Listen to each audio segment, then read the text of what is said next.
Okay. Happy Monday. Yay! Happy Monday. Yay.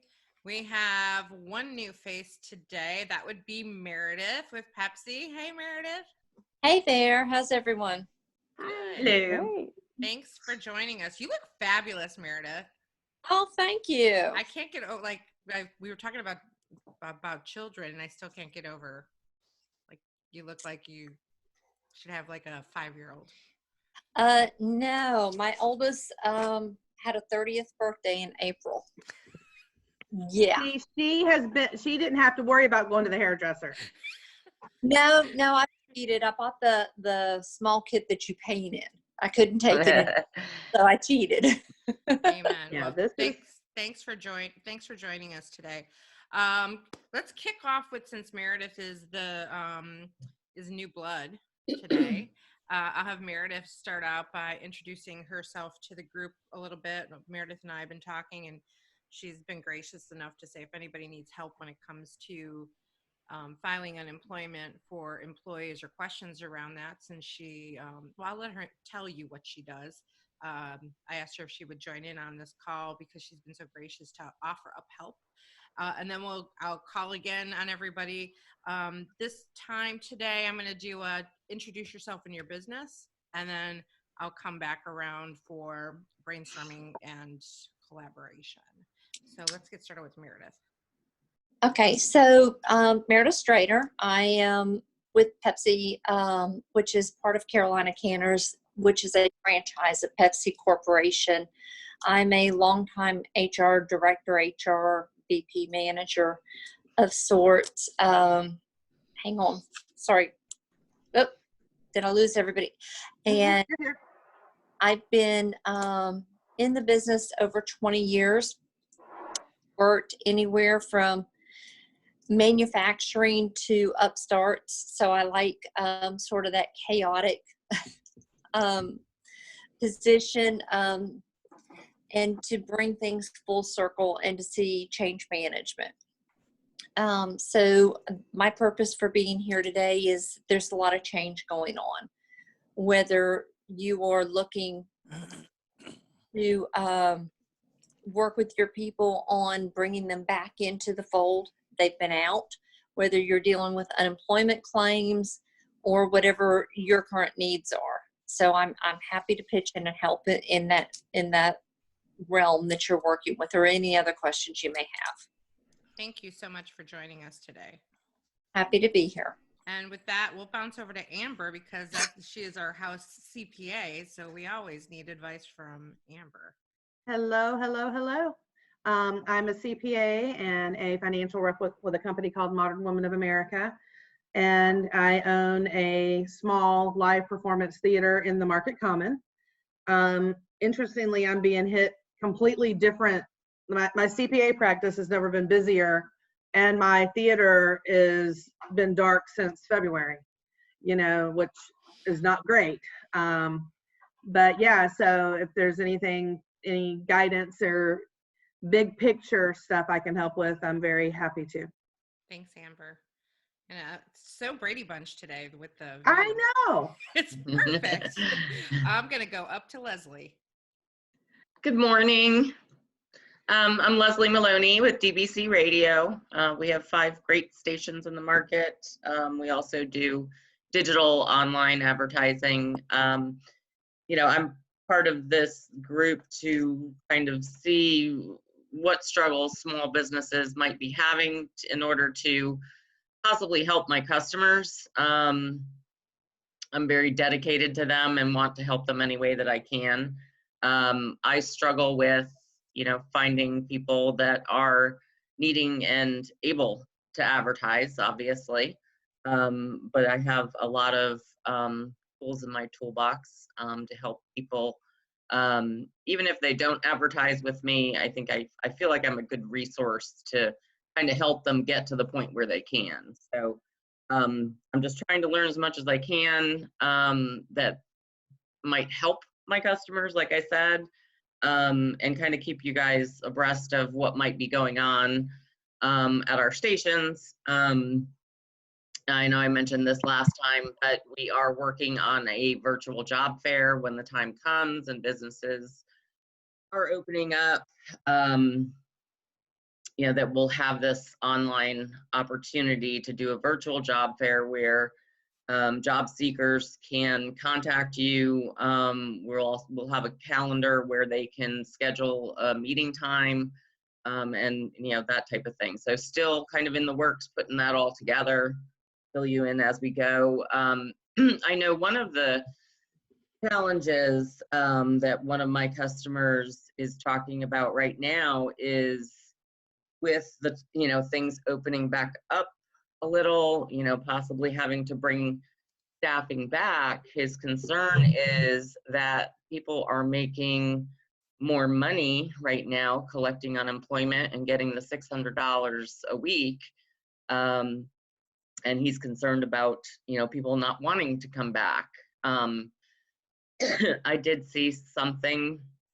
So I think my understanding is, if you're an employer and your employees are collecting unemployment, but you actively offer their job back and they don't take it, from what I understand, and I'm looking to possibly be corrected or confirmed, is that makes them ineligible for unemployment. But I don't think necessarily ineligible for the $600. So before we move on to the rest of the group, let's have Meredith address that, because Meredith and I have had a conversation about this. Yeah, so absolutely they become ineligible for both. Because okay. What's happening out in the market, and I've got two sitting on my desk right now, is as they apply for unemployment, that comes back to the last employer that they worked with for the longest tenure. And we as employers are having to file that as either eligible or ineligible for whatever that cause is, whether they were furloughed, laid off, or left for cause, or were terminated. And so they're filing back against our insurance. And sort of very simply, the way that insurance works, I'm assuming most of you are aware, is it's sort of like car insurance. So you have an employee that lands on that and you take a hit on it. It's sort of like having an accident on your car insurance. It stays there for about 3 years. So you want to be very aware of how that hits your insurance, because it doesn't roll off immediately. So you stay with an elevated rate for 2 to 3 years. So you want to be very sure. So as soon as you can get your employees back to work and functioning, you want to do that. So you now have work available and your employees earning more with this new stipend, and they choose not to come back, and you inform the Department of Unemployment and Enforcement that, hey, I've got 20 hours or 40 hours, and they don't want to do it, they are no longer eligible to continue collecting, because that hardship no longer exists. Right, but the from what I understand with the COVID $600 payment, that can apply. You don't necessarily have to be approved for unemployment to get it, because I think part of that was, if you're, for fear of COVID-19, left your job, or No, okay. we had an employee here. We had work available. We had a couple, because we've been able to go to market the entire time and have had to go to market in order to supply water and essential supplies. Uh-huh. We don't want to work. We'd like to collect, and they've not been able to. They reported to work, because if they did not, they would go completely without. So they do go hand in hand. You have to have approval on A in order to get B. Just because you have a fear of it. And the thought process here is, they're going to go to the grocery store. They're going to have to seek supplies somewhere. So they are going to go out in public to do something. There's no way, unless they can get everything they need through Amazon. But even with Amazon, they're going to have contact with somebody more along the line. So therefore, they're going to be active in some way, some format, something. in order to seek, even if they have COVID, they've got to seek treatment. So they cannot have A without B. So they have to come back to work. As much as they would like to continue earning that money, they cannot earn that money. And that's one of the reasons that they've begun opening up the job markets and saying, here in South Carolina, okay, so we'll open the restaurants up, even if it is patio seating, to put some of these people back to work, which lowers the unemployment rate. And by lowering the unemployment rate, it lowers what the federal debt's going to be. It's going to lower what our current unemployment rate is going to be. So these people are going to have to come back to work, or they will employ other people to do so.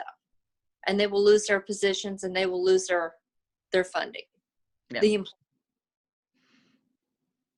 So they do have to return. I think the other thing that Yes. I've been seeing a lot of is that employers are saying that you have to return or you lose these benefits. There have been businesses that have shared that their employees are now disgruntled and angry that they're being forced to come back to work, and how dare you take away all these benefits I could be getting by staying home. One it was a business, her employee said, well, it's my birthday week. Could you just wait for me to come back next week and let me collect another week of unemployment?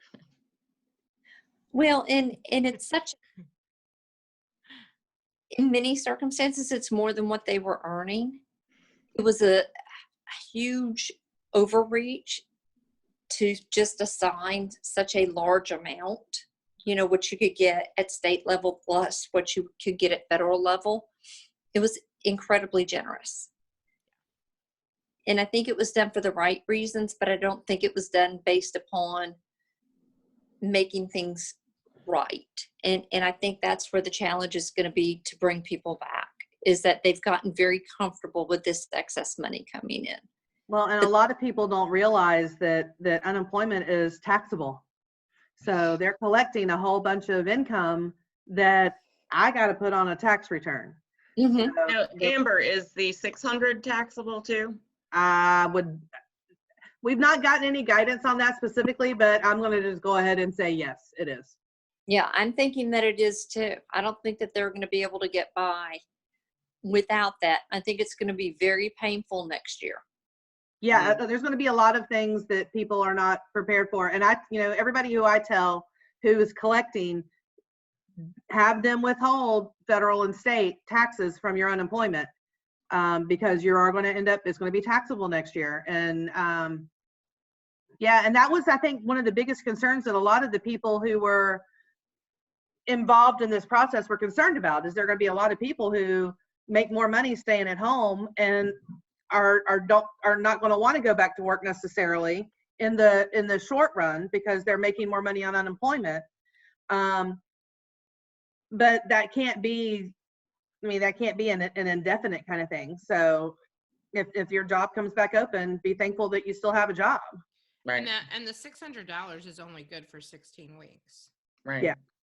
Well, and in some cases, that 16 weeks is going to throw these people into different tax brackets, Mm-hmm. and they're not going to realize what that looks like come tax time, because they are used to living their lives getting large tax refunds. We've even struggled with that new W-4 form and trying to explain that process. We absolutely hate the W-4 form.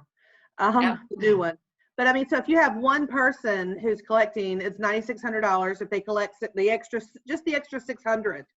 Mm-hmm. So if you have a couple, a husband and wife, or a couple collecting both unemployment, you're talking an extra 20 grand of income, which is great if they're not working, but that can certainly take you from the 12 or the 10% to the 12% bracket, or the 12%, to the 13, and all of that's going to make a difference.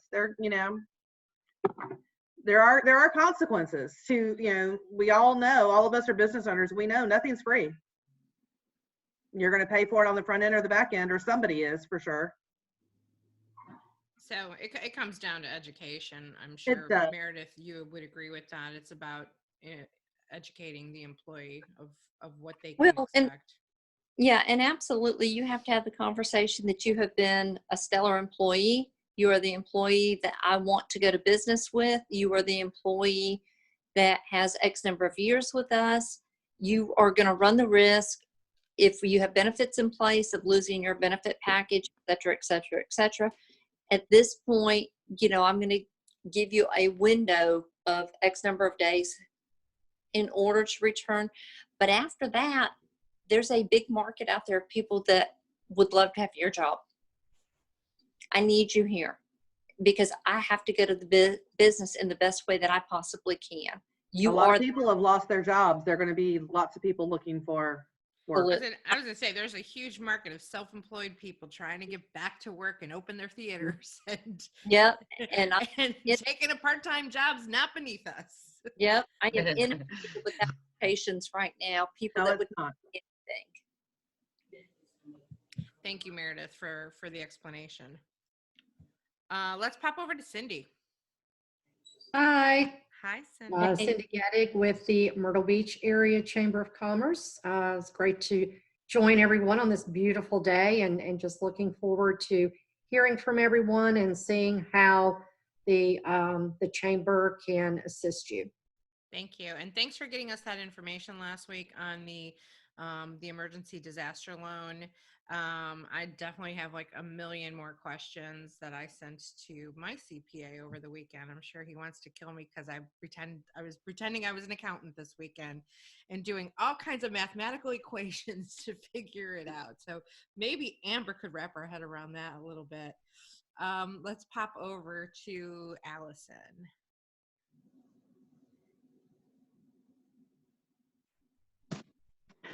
I just pulled my earplug out, so I knew you were going to call me next. I was fumbling with it. I'm a financial advisor. I work with my dad on a team, so the market's been very volatile lately.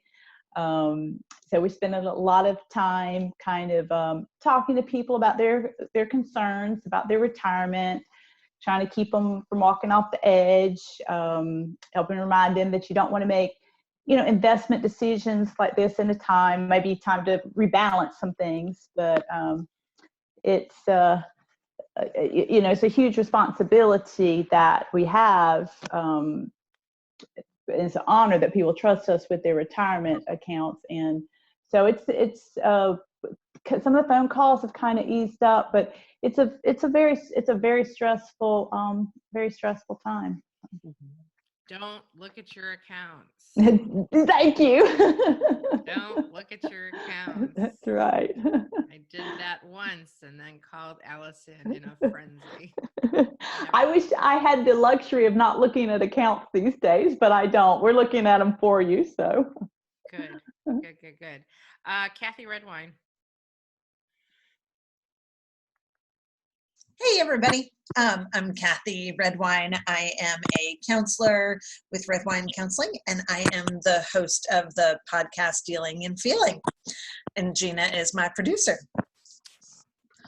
Yeah. And I know there's all kinds of stress out there these days. So hopefully, if anybody needs any resources or support, please let me know.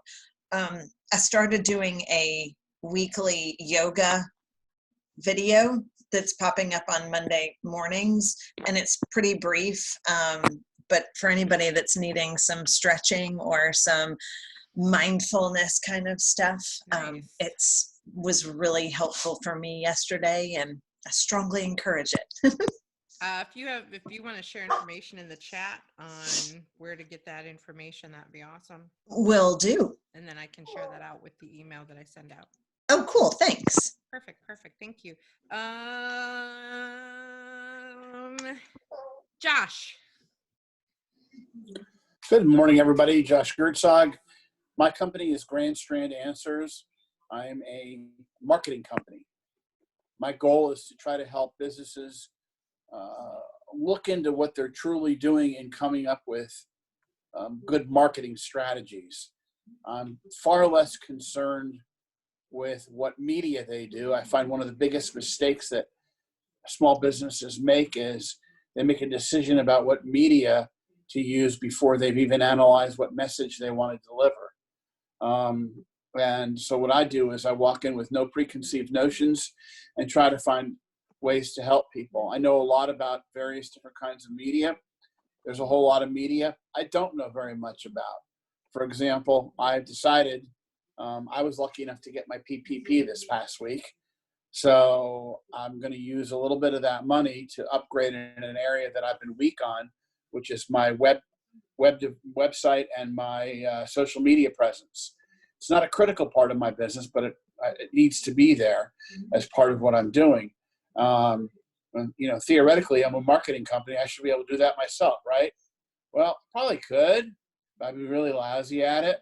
So rather than be arrogant about it, I went out and found someone else. So I'm going to have those things updated by someone who I consider one of the best in the market to be able to help me with. But that's the kind of thing I'll do. I'll go into somebody and say, what do you need? What are you thinking about? What are your options? What's your business model?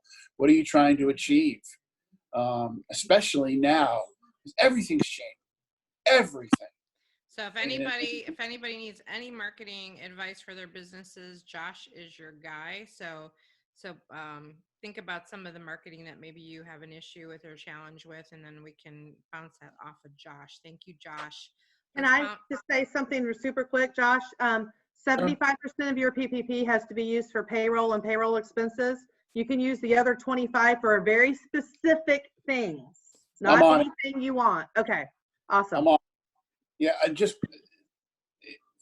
it's more complicated than that with me because I have like many different business part of my company. Some of them have fallen apart completely.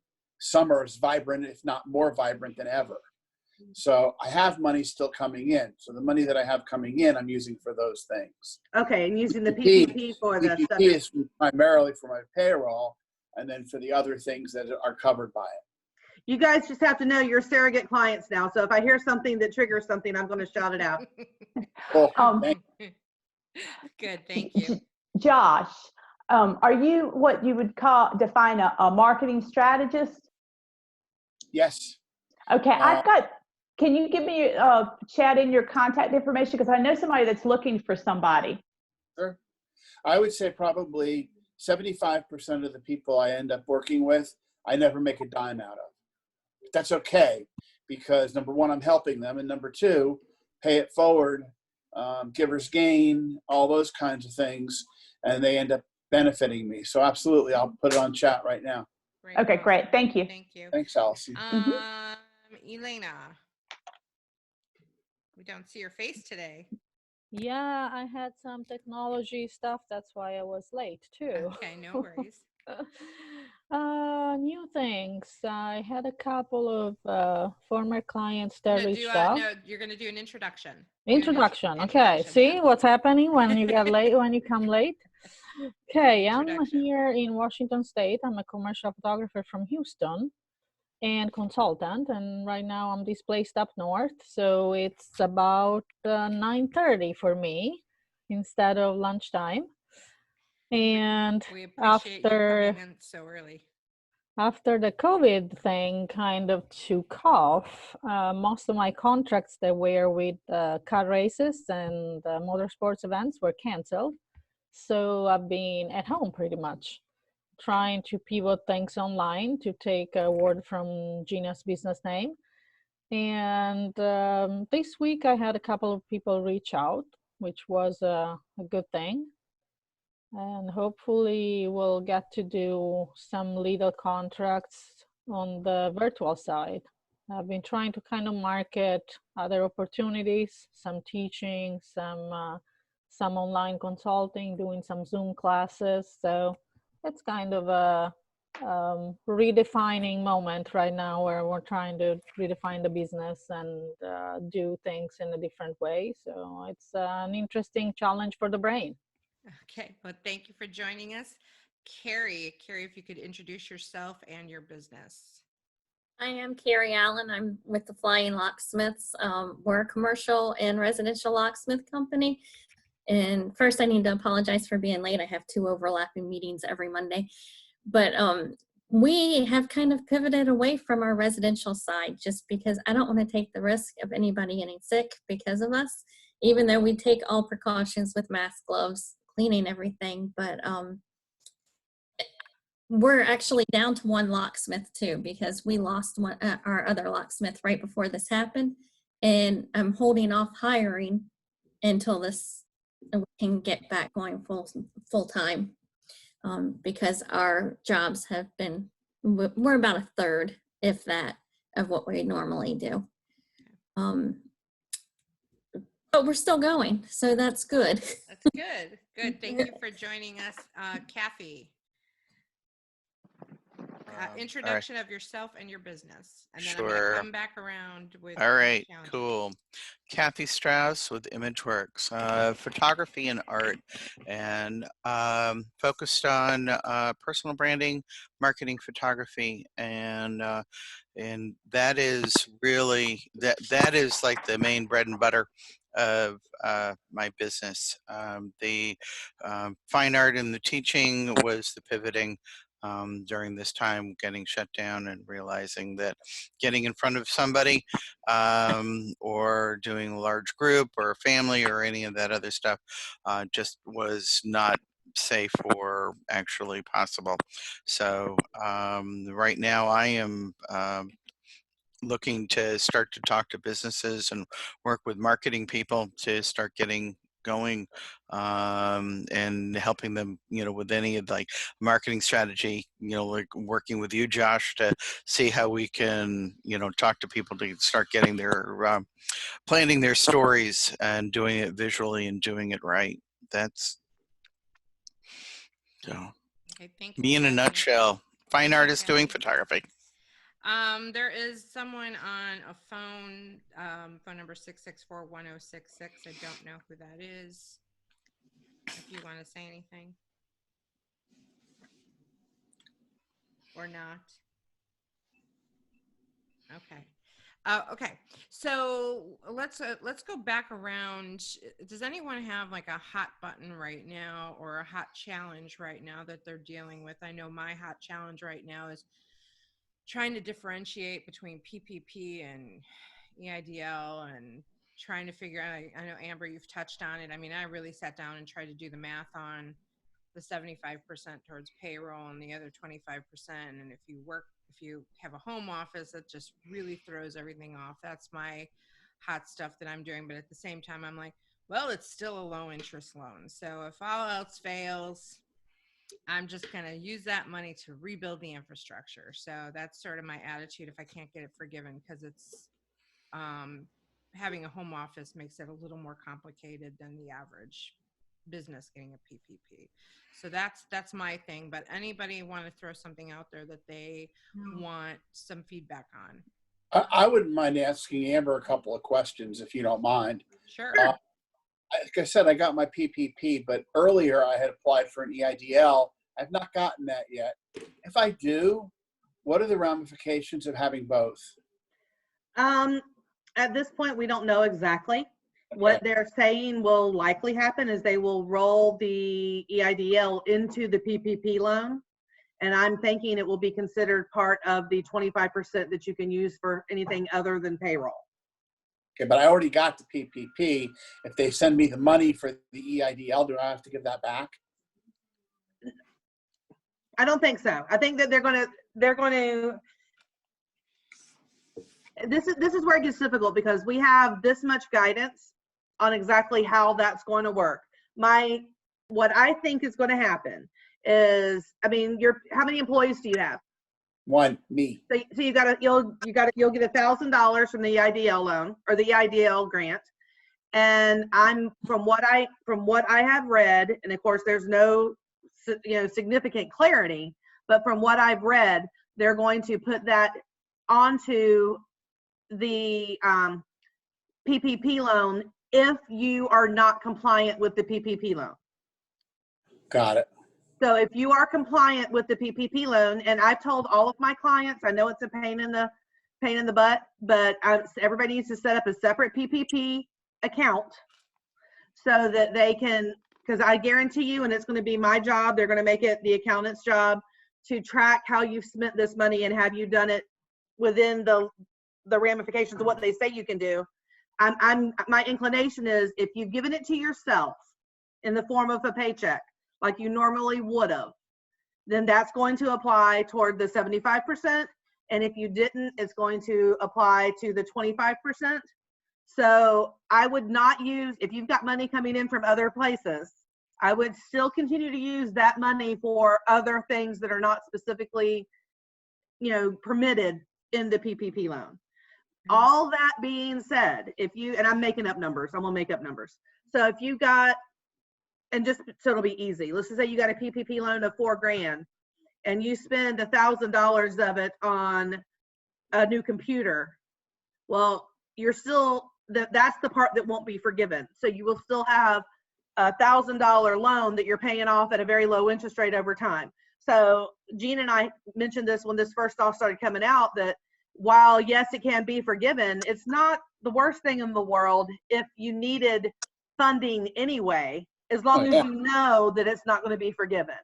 Right, at 1%, so. Exactly. So that being said, I would spend if you got the EIDL, I would write yourself a check like you normally would, or transfer money out of that account to your personal account like you normally would. And then would treat that like the PPP loan. The same. Okay. That's, and honestly, that's only because they've not given us any other clarification. So if you've got other money coming in, spend the other money. And I certainly would, if you get any PPP money, put it in a separate account, because they are going to make us track it. And I don't know when, at some point, they're going to make sure that you've spent it correctly, and it's going to be the accountant's job, I'm sure.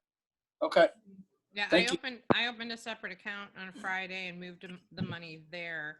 Does the PPP include the payroll taxes as well? It does. Okay. It does. It does not, however, specifically include your health insurance. If your business is paying for your health insurance, it says that it includes group health. So if you're getting it through the marketplace, that technically does not, or you're paying for it outright. Most of us small business owners, if we have health insurance, we're not paying it in a group policy. Correct. That is actually something that I'm working on getting the licensing for, to see if that's something that people can benefit from. If you're a small business and you have one or two, husband and wife or whatever, to see if you get a benefit from that. But yeah. Did I answer your question? Yeah. Anybody else have a burning question around PPP or EIDL? I have something other than that, if that's okay. Of course. Yeah. What we're finding out is, because part of the Modern Woodman side of my practice, we do a lot of life insurance, and Modern Woodman is a life insurance company. If you know somebody who is on the front lines, somebody who might, police officers, firefighters, nurses, doctors, if they are not insured, please encourage them. And I'm happy to talk to anybody to give them quotes or whatever. But what's going to happen on the other side of this with regard to life insurance companies is, if you end up having this virus, it's going to affect your insurability. So we want to make sure that people are getting the insurance that they need in advance of that, if that makes sense. Yeah. Okay. So if you know anybody who's not insured who needs to be, please call me. I mean, there's no obligation, but we just want to make sure people get the information. Again, it's all about information and education. So. Amber, since you have some experience on the insurance side, this is one thing that a lot of small businesses forget to do. I forget to do it. I forget to think about it till there's a crisis. Right. And you may not have the answer to this, but should a business, would it be covered if a business actually had the insurance to cover for things like loss of business, which I don't have, which I keep meaning to have, but I keep. Okay, we can talk about that. I keep forgetting to get it. Like when I got sick a few years ago and I didn't have that, because that's another big piece that like self-employed people are dealing with right now. Oh yeah. As they wait for unemployment or PPP or something, and you're losing all this business. Yeah, if you could talk briefly about that. It will cover, there's again, that type of business interruption insurance Yeah. that will cover, it's not going to cover the business owner's salary.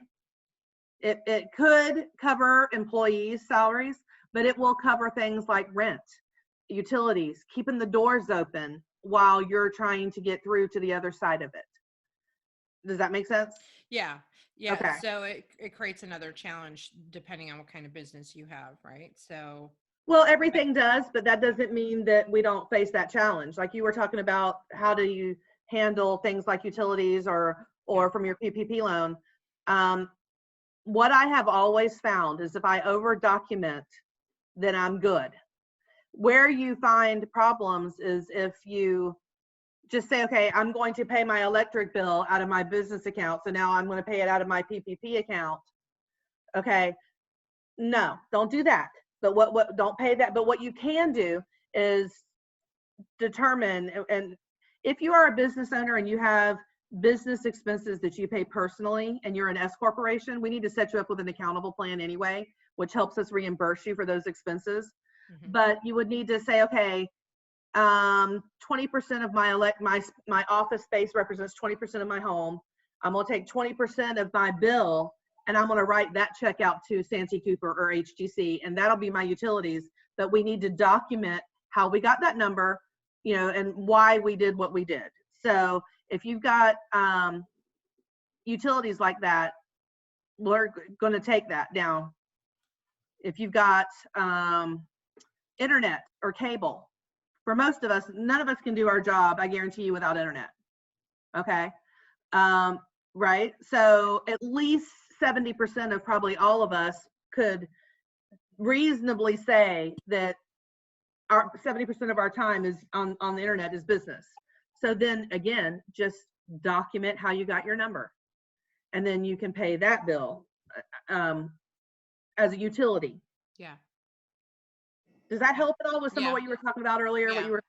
Yeah, I mean, I'm still playing with all the math and all the numbers, and similar to what Josh was saying. Now I got the EIDL for one business and the PPP for the other business, so I don't have a conflict there at this moment. Good. To worry about. However, a lot of people got an email this weekend from SBA saying, I did. we got your application, we're processing your EIDL. And I'm like, you already gave it to me. I don't know what you're talking about. And I got 2 of those emails, right? So one for each business. So that creates even more confusion. And my EIDL was $3,000, which I don't even understand that. I don't have 3 employees, so I have no idea. And the problem is they don't either.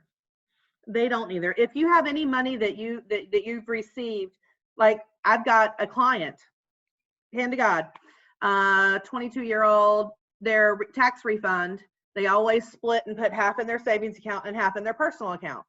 Oh, they received $1,200 stimulus into each account. Are they going to come back and claw that back? Probably. But any money that you think that might be clawed back, just make sure you don't spend it. Well, I mean, we don't know. I would think that we will know by tax season 2021 or 2020. So this time next year, we will know what they're going to claw back and what they're not. I did read an article where they are going to claw back. I have a stimulus client who his wife died in 19. So we prepared, he received his stimulus based on 18's numbers. And now they're going to start clawing back that portion that was attributable to her because she's not here. But they've done this so quickly that they really have no idea. I mean, none of them. And I think Meredith could probably feel the same way on her end. The DEW was asked to do something that they were never set up to do. Yeah. And then now they have to do it incredibly quickly for the number of people that they never intended to have to do. So there's going to be a lot of areas where we find out that this was not what was intended. And there may be some cases where money gets called back and said, okay, well, you were not entitled to this. Now, but I mean, again, is that the worst thing in the world if it got you through and then you end up having to pay some of it back later. Okay, well, without it, you would have been even more, it would have been more of a struggle. So, I mean, there's no good answer. It just is what it is. Just keep track of document. Keep track and document. I have another question along the EIDL. Okay, go ahead and talk. I'm going to get my batteries dying. I can hear you. Go ahead and talk. The confusion over, is it a grant or is it a loan? Is it a grant or is it a loan? Because it seems to be called both. Yeah, it started out as a grant. And I think that this is where well, that didn't work. It's possible that ultimately when they get finished with it, that if you spent the PPP money incorrectly, it's going to convert that grant into part of the loan. Is the best answer that I can give you right now. Okay. Okay. Right. And I'm still getting my battery. All right. I'm just going to spend the money and have a low interest rate, and just going to make it easy. Everyone, Gina, I've got to jump off the call to hit another one. Okay, Cindy. Send me anything you need.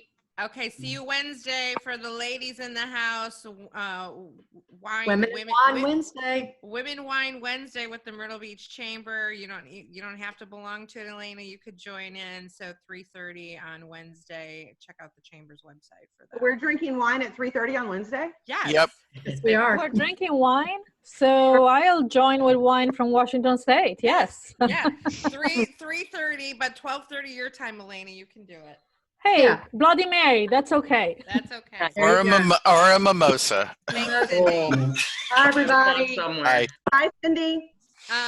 Anybody else have a burning challenge or question for somebody else in the group or for all of us?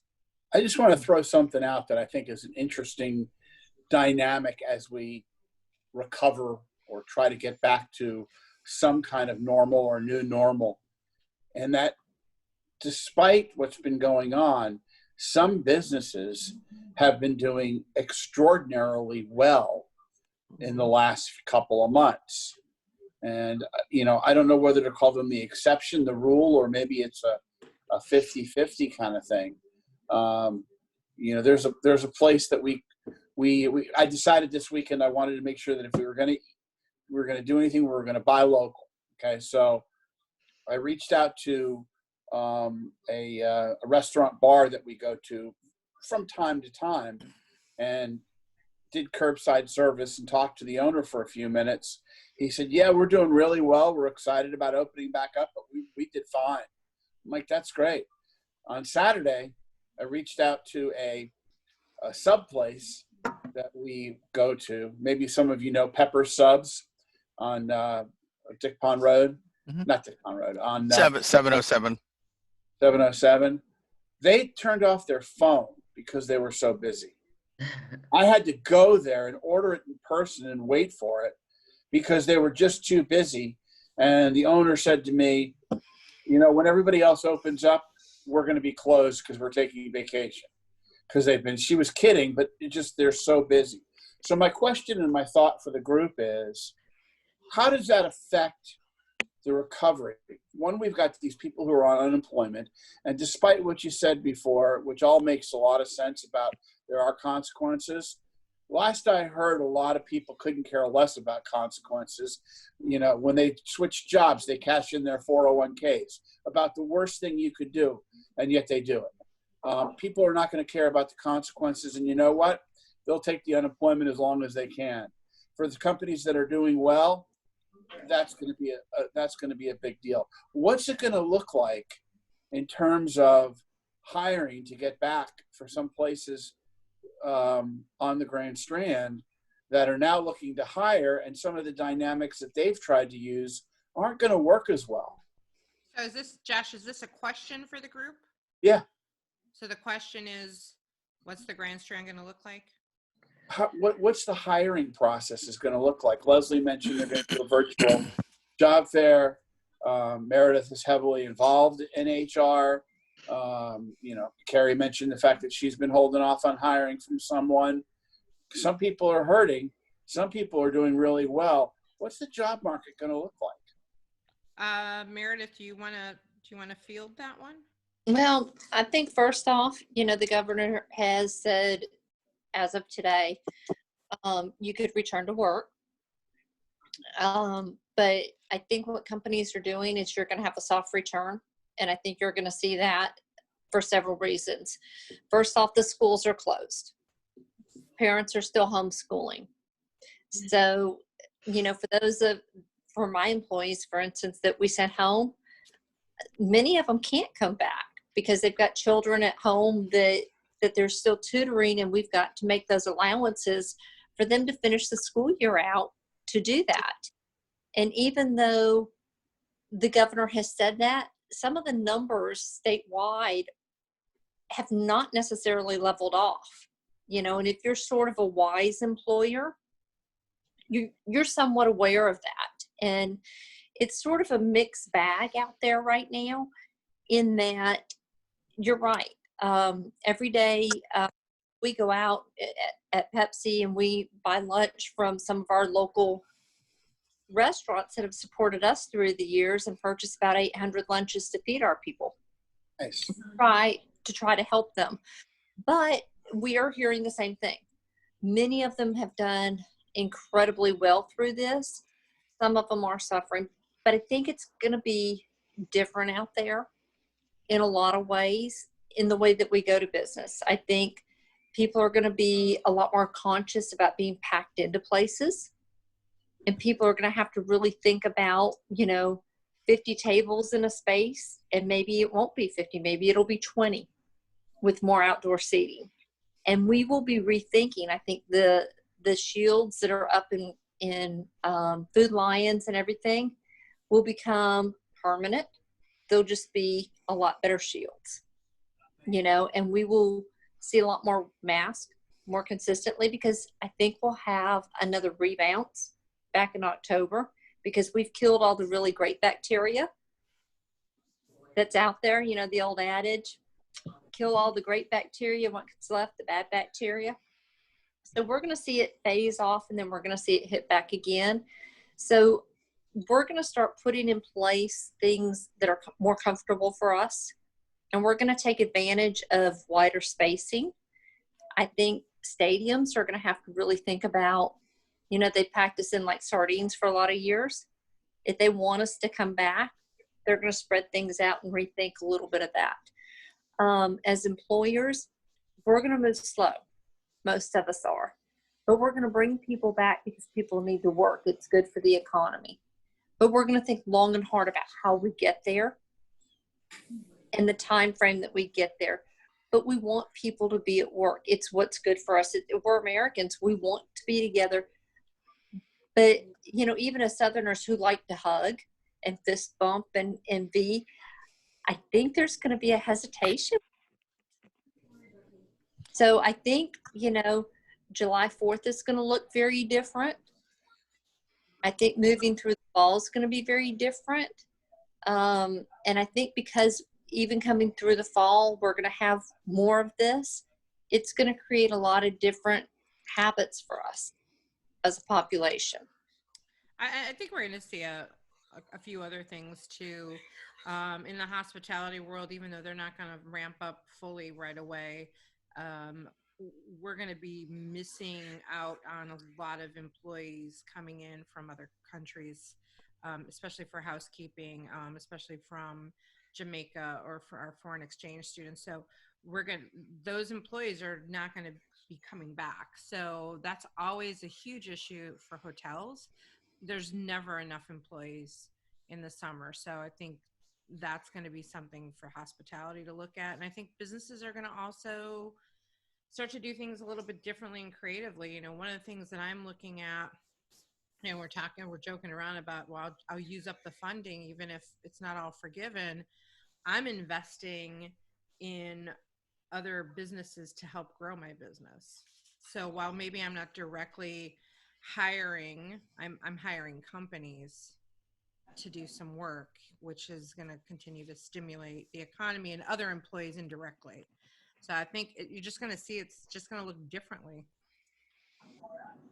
I think that from a business standpoint and from my clients, when I talk to them about what they're doing, The folks that are not going back to work when they can, and then like Meredith was saying, that you got to hire somebody else to get them in that place.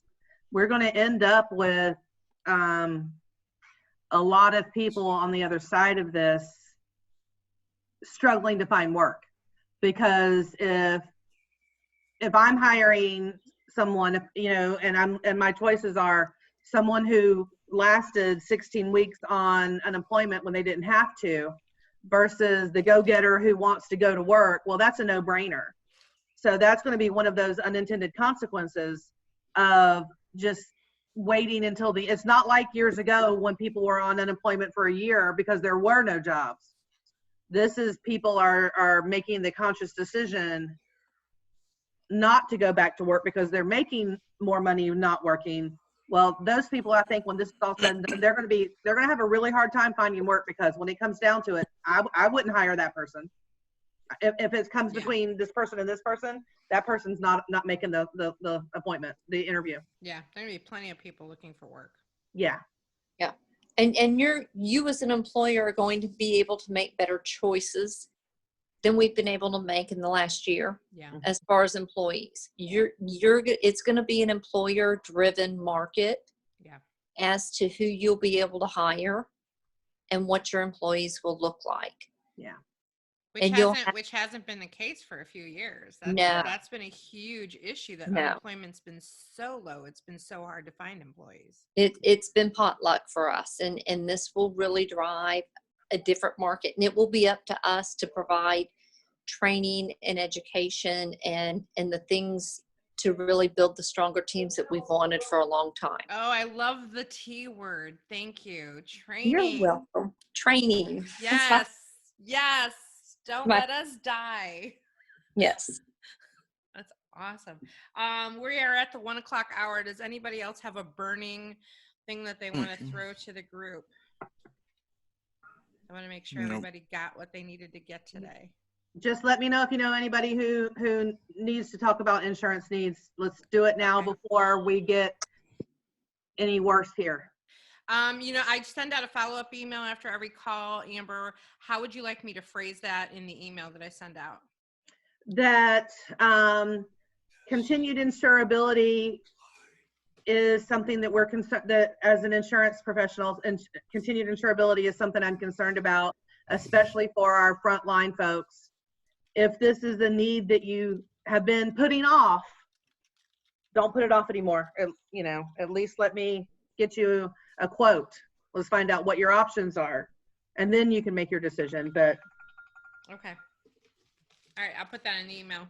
Thank you, love. Everybody, thank you for joining this week. I will send a follow-up email, as I always do, so you have the replay. That will also include, I'm pretty excited about my very first virtual conference that's happening in a few weeks. As a result of all of this craziness, I hired a marketing firm that forced me to take my training online, which is going to include 3 days of training and special guests. So,